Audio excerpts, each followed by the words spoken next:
എന്റെ വണ്ടിയിൽ രണ്ടുപേരും ഒന്ന് കയറി. അവരാ വണ്ടിയിൽ കയറിയപ്പോ അവരൊരു സ്റ്റുഡിയോയുടെ കാര്യം പറഞ്ഞു, എനിക്ക് അറിയത്തില്ല.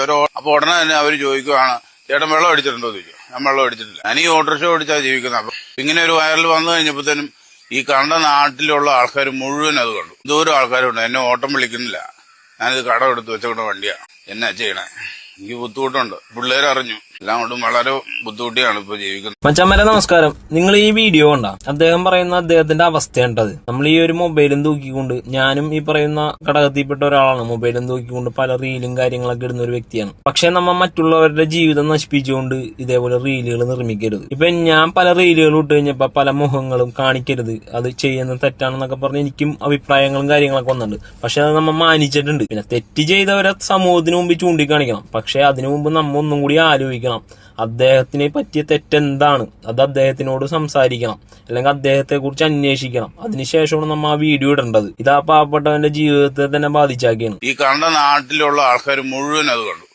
എന്തോരം ആൾക്കാരുണ്ട്, എന്നെ ഓട്ടം വിളിക്കുന്നില്ല. ഇത് ചെയ്തത് വളരെ മോശമായ പരിപാടിയാണ്. ഇതിനു മുമ്പ് ഒരാളുടെ ആത്മഹത്യ നമ്മൾ മുന്നിൽ കണ്ടതാണ്. ബസ്സിൽ വെച്ച് സ്വകാര്യ ഭാഗങ്ങളിൽ തട്ടി എന്നൊക്കെ പറഞ്ഞുകൊണ്ട് ഒരു വീഡിയോ ഇട്ട് അദ്ദേഹത്തിന്റെ ജീവിതം പൊരിഞ്ഞു. ഇപ്പൊ ഈ കഴിഞ്ഞ ദിവസം പറൂര് ഇതേപോലെ ഒരു കേസ് ഉണ്ടായി എന്നാണ് അറിഞ്ഞത്. അത് എത്രത്തോളം സത്യാവസ്ഥ ഉണ്ടെന്ന കാര്യങ്ങൾ അറിയില്ല. ഒരു പോലീസ് ഉദ്യോഗസ്ഥന്റെ ജീവിതം പൊരിഞ്ഞിട്ടുണ്ട്. ഇങ്ങനെ സമൂഹത്തിൽ നിരന്തരം നടന്നുകൊണ്ടിരിക്കുകയാണ്. അപ്പൊ നമ്മളെല്ലാവരും തന്നെ ബോധവാന്മാരാകണം. കുറ്റം ചെയ്യുന്നവരെ ശിക്ഷിക്കാനായിട്ട് പല രീതികളുണ്ട്. നമുക്കൂടെ നിയമവ്യവസ്ഥയും കാര്യങ്ങളൊക്കെ ഉണ്ട്. ഈ നിസ്സാര കാര്യം അദ്ദേഹത്തിനോട് പറഞ്ഞ ഒരു സ്ഥലപ്പേര് അദ്ദേഹത്തിന് അത് ക്ലിയർ ആയില്ല. നമ്മൾ ഈ ബാക്കിൽ മൊബൈലിലും തോണ്ടിക്കൊണ്ടിരിക്കാണ്ട്, ചേട്ടാ വഴി എനിക്കറിയാം, അത് ഞാൻ പറഞ്ഞു തരാന്ന് പറയാനുള്ള ഒരു ബോധം നമുക്കില്ലേ. അല്ലെങ്കിൽ ഗൂഗിൾ മാപ്പും കാര്യങ്ങളുള്ള കാലഘട്ടമാണ്. ചേട്ടാ ഞാൻ ഗൂഗിൾ മാപ്പ് ഇട്ടിട്ട് ഞാൻ പറഞ്ഞുതരാം. ചിലപ്പോൾ അദ്ദേഹത്തിന് മൊബൈൽ യൂസ് ചെയ്യാൻ പറ്റൂല. ഞാനും ഒരു പാർട്ട് ടൈം ഓട്ടോ ജീവനക്കാരനാണ്.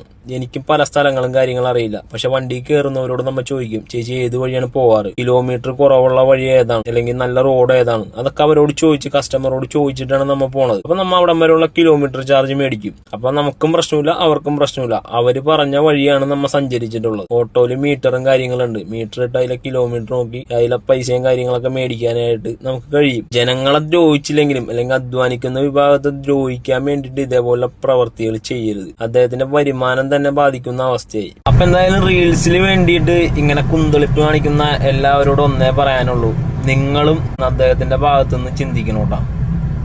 അപ്പൊ ഓക്കെ, ബൈ.